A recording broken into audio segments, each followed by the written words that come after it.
again, folks. How did you enjoy those speeches? I am so amazed and thrilled at what kids my age can do. Now, the moment we've all been waiting for, it gives me great pleasure to introduce our chief guest, Shiva Ramakrishnan. Mr. Ramakrishnan is a successful technologist, currently with the Fairfax Insurance Companies in Manchester, New Hampshire, and has the privilege of supporting different business verticals over the past decade and beyond. While an introvert, Mr. Ramakrishnan draws deep inspiration from many of our local community leaders. Mr. Paresh Motiwala is at the top of that list of leaders for his selfless noble endeavor of shaping the future of our community through teaching public speaking to young, curious minds.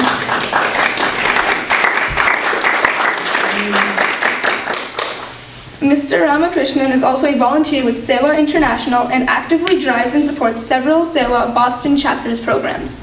In his free time, Mr. Ramakrishnan provides flute accompaniment for Rabindra Sangeet, Hindustani classical, and Gurmat Sangeet-based kirtans. Sir, could you please come up?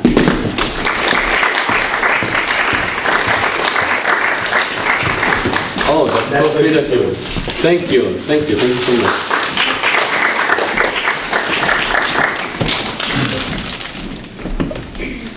How are you all today? You'll know in a minute that I'm not comfortable with public speaking at all. I barely go out and speak, and thanks for introducing that I'm an introvert. The reason why I can't do public speaking is I get so many thoughts and I get lost. Which of these should I present?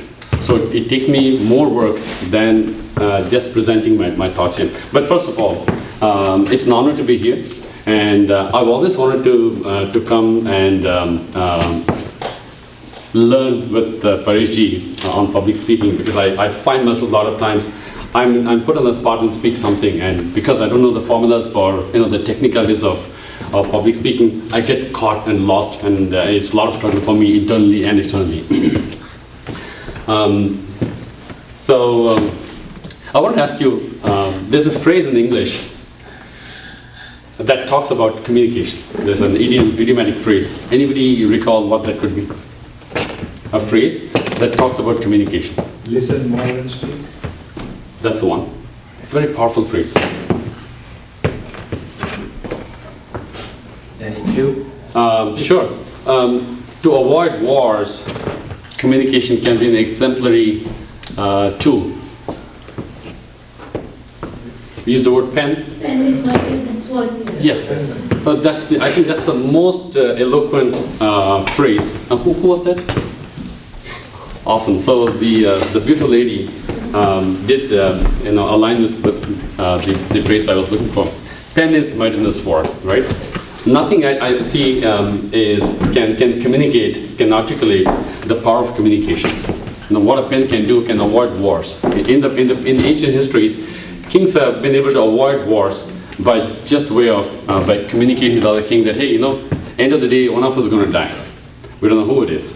So would you rather continue, live in harmony and live peacefully and enjoy the fruits of what we are here for as kings, or would you rather go for a war? So definitely that's been, so communication has been a very, very powerful equipment in our life to lead our lives successfully. I mentioned before that I'm not very well versed with public speaking because I haven't gone through the rigors of public speaking. But what I do know is what Pareshji is offering you, first of all, is the noblest thing, right? Teaching is the noblest thing. He's offering you that 90% of what you need to know in terms of technicalities of public speaking, right? No matter how prepared you are, and I'm not prepared today, no matter how prepared you are, there is this 10% which can split as 5% towards uncertainties you can't control on stage. The thing that happen, you'll have somebody on the stage who is probably not cooperating, and somebody with an incessant coughing, which is really interfering with the way you're trying to present. And that could be one situation. The other one is where you, in spite of all these technicalities, you know how to prepare, you know how to present, you didn't have the time to sit down and put your thoughts in, right? Suddenly you get a call, you have to go, your CEO says, I need you to make a presentation. you're not prepared. You have to go out there and be able to present. So how do you handle the situation? No matter how much trained you are, these are two areas where you'll always be confronted. It reminds me of, so going back to the first thing of, how do you connect with the audience? There are uncertainties that you'll be confronted with, and in spite of that, you have to walk out with find a way to connect with the audience. Reminds me of a seminar in which Bill Clinton was presiding, and he made a speech to some 300, 400 people in the audience. Everybody that came out of the room said this of Clinton. It felt like he was talking to me.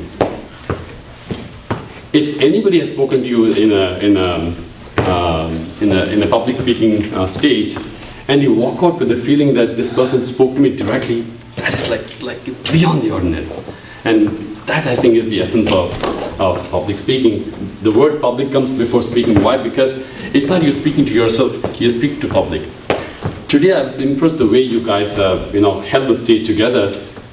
You kept me, I'm very, very addicted to my cell phone. And you guys kept my attention. That's phenomenal. Each one of you, you took this young girl, talked about magic. It's a serious topic. You still kept my attention. You had the definitions. That is like mind-blowing. It seems like you have really learned a lot in terms of public speaking. You've taken that very, very important step in your life about how communication can help you in succeeding in your future endeavors. So it's a very, very important life skills, and it's definitely it's a reflection of your commitment and dedication that you want to do something more. Leadership comes from communication, so you have taken this very important step in life to be able to help yourself and help the community through your communication. So congratulations to all of you for this important step. Now, I mentioned that I'm not prepared. I don't have public speaking skills. So what does a person like me have to offer when brought to a stage like this? I was telling yesterday, Pareshji, that why me? And he jokingly told me that these guys know what to do, how to do. We need somebody who does things that they should not be doing. So I'll use you as an example of these are things not to do. So I said, hey, that's a good conviction. I'll be there.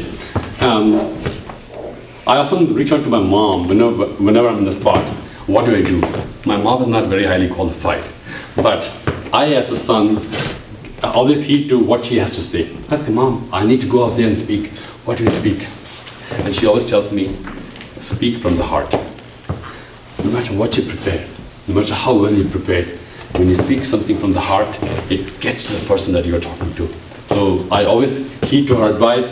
She may not be the highly qualified person, but anytime you reach out to your parents, don't think that they lack the qualification to advise you. They are very, very qualified. They have the experience, worldly experience. So reach out to them and give them the importance of what they're telling you. My mom told me, go out there, speak from the heart. I did it today. I'm feeling very satisfied that I was able to communicate and I'm still able to hold the stage. So, I think, just to nail what you said, Yeah. how many times have the children actually heard the phrase in the class, you did well, it seems you are too passionate, you really love this topic, right? And that's pretty much resonating what you're saying. Absolutely, absolutely. So I wanted to not take too much time here. I'm really pretty impressed. Again, I have to go back and I recount how each of you had presented your topic. You took some serious topic, twisted it into humor, and very eloquently, effectively communicated back to us. Good job done there, and I'm sure, I think a lot of effort has gone in Pareshji's thought process. How do we put this kind of course together for these kids so that I would say it's a life-saving skills. And the step you guys have taken today to step forward, go through this course, contribute to the class, and in the process, learn something, walk away. I think it's phenomenal what you've done. I want to just leave you with the two things I was talking about. One is that speak from the heart. It should not look like you have rehearsed. And uncertainties will always happen. You could fail. that failure should never bog you down. I have a philosophy which is take others' success as your success and your failure as somebody else's failure. I'll leave you with that. Thank you. Thank you.